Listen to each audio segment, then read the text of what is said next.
Құнанбай атамыз Меккеге баратын болып 3 жыл дайындалды дейді. Ол уақытта бүгін айтып ертең кетіп қалатын заман емес, самолетпен ұшып.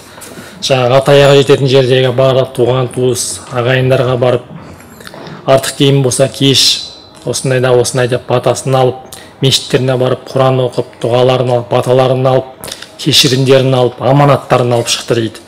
Сонда Абай атамыздың қасында Аппаз бен Мырқы деген екі кісі жүреді екен. Аппаз бен Мырқы сол заманда қазақтың ең атақты миллиардерлері ғой. Мына Европаның осы далада жібек жолының мойнында биржада отырады екен.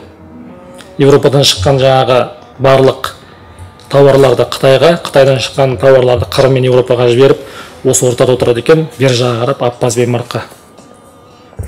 Сонда жаңағы Жорықбай деген жыршымын, кедейліктің құлпымын, қаумалап халқым келгенде базар едім күлкінің, қадірін қайда қызыл тіл, нан қазарсың бір тілім, тілемес едім Құдайдан байлығын Аппаз Мырқының деп, 32 жыл Жорықбай деген жыршы ашаршылық кезде бір тілім нан қазар болып айтып жүр екен. Тілемес едім Құдайдан байлығын Аппаз Мырқының, маған байлығын Аппаз Мырқының байлығы керек жоқ, миллиардтаған ақшасы, малы, бір тілім нан қазармыз деп Жорықбай деген жыршы айтып жүр екен. Сол Аппаз бен Мырқы Құнанбай атамызға айтады: Құнеке, мына жақта Түркістан бар, ғұламалардың шаңырағы, ар шетінде ақ мешіт бар, соған барып, ағайын туысқа барып, батасын алып, жолға жиналайық деп Құнанбайды алып барады дейді. Содан жаңағы Құнанбай атамызды сол жақта үлкен діни өкілдері күтіп алады. Әбдіраман қожа деген сол Ақмешіт өңірінің діни өкілі, үлкен ақсақалдар, қожалар бізге дін алып келген. Сол жақта үлкен әңгіме дүкен болады. Жаңағы Әбдіраман қожаның қасында небір ғұламалар отырады дейді. Құнанбайдың қасында да небір мына жақта жаңағы Башқұртстанда, Қазанда оқыған татарлармен бірге білімді, мына жақтан білім алғандар. А мына жақта Бұқара, Ташкенттен білім алғандар. Кезіндегі мысалы Имам Бұхариден бастап Ортасы Әл-Фараби, Ұлықбектер білім алған, медреселерден Кешеғанет баба, Төле билер білім алған, Жалаңтөс батыр, Айтеке билер білім алған, Көкелташ, Мирап медреселерінің түлектері мына жақтар, Қызылорда, Шымкент өңірлері. Сонда екі жақ отырып бір-бірімен жаңағы үлкен сөз болды дейді. Сонда Құнанбайдың қасындағылар найзадай қылып сұрақтар қояды, алар сол сұраққа жауап береді дейді. Содан кеш болған кезде Құнанбайдың қасындағы Әбдіраман қожаның қасындағы бір ақсақал тұрып: Құнеке, үлкен сапарға бара жатсың, жолың болсын. Мінеки, біз шамамыз жеткенше сіздердің сұрақ жауаптарыңызға жауап бердік.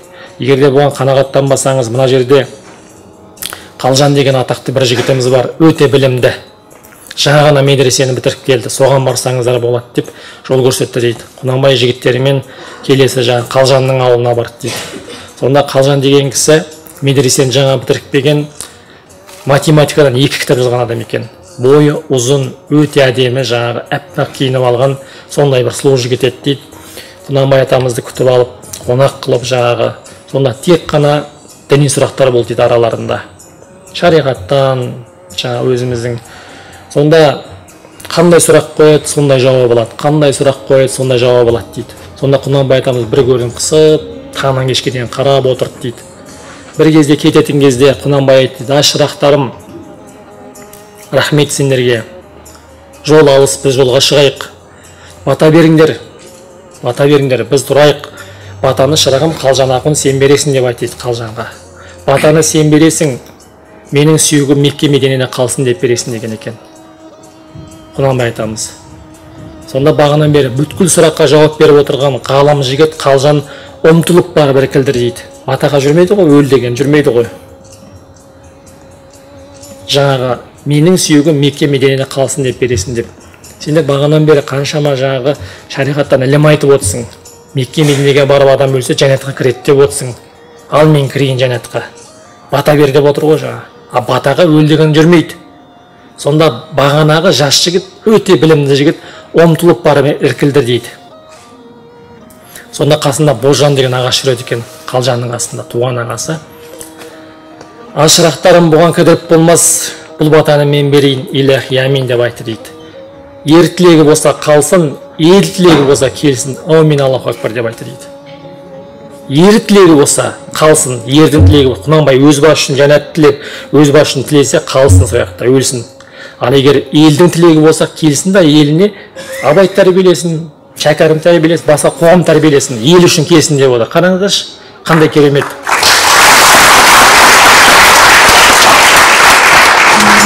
Ер тілегі болса, қалсын, ел тілегі болса, келсін, аумин деп айтты дейді.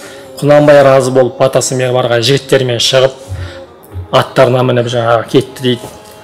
Сонда жаңағы Қалжан мен Божан екеуі шығарсап қарап тұр дейді. Анау жаққа барып, шаңдары басылған кезде барып, жаңағы қолынан қысып ұстап тұр дейді. Қалжан ағасының, Божанның, ағатайым-ау деп айтты дейді. Ағажан-ау, өзіміз сияқты оттап су ішіп жүргеннен кейін қадіріңді білмептік қой ағажан деп айтты дейді. Түсініңіздер ма? Өзіміз сияқты оттап су ішіп жүргеннен кейін қадіріңді білмептік қой ағажан. Қазір Мақтағали ағаның қадірін білмейміз қазір. Қазір чемпиондарымыздың қадірін білмейміз. Мадрушканың қадірін білмейсің, ата-ананың қадірін білмейсің, қолындағы ақшаның қадірін білмейсің, уақыттың қадірін білмейсің. Ертең ата-ананың қасынан кеткен кезде қадірін сол кезде білесің. Ұстаз қасынан кеткен кезде ұстаздың қадірін сол кезде білесің. Жан досың қасынан кеткен кезде сол кезде жан досың қадірін білесің. Қолынан малын тайған кезде, басынан бағын тайған кезде сол кезде қадірін білесің. Ал өзің сияқты қасында жүрген кезде ешкімнің қадірін білмейсің. Тәуелсіздіктің қадірін білмейміз қазір біз. Ертең бастан бақ кеткен кезде бұның қадірін білеміз. Елбасымыздың қадірін білмейміз. Күндіз-түні шырылдап ел үшін еңбек етіп отқан. Өзіміз сияқты оттап су ішіргеннен кейін қадірін білметтік қой ағажан депті. 5 уақыт намазында сізге дұға етсем болады екен ғой ағажан. Тұншығып өліп бара жатқан жерінен дем бердіңіз ғой деген екен. Тұншығып өліп бара жатқан жерінен дем бердіңіз ғой деп. Сонда көрдіңіз ба? Аналардың ақылдылығы, білімінің дәрежесі, көкіректерінің кеңдігі, тектіліктері ана сұраққа қандай жауап алды. Ердің тілегі болса, өз басын тілесе, қалсын сол жақта. Ал егер ел үшін болса, халық үшін болса, қазақ үшін болса, Алла үшін болса, онда келсін, тәрбиелесін қоғамды.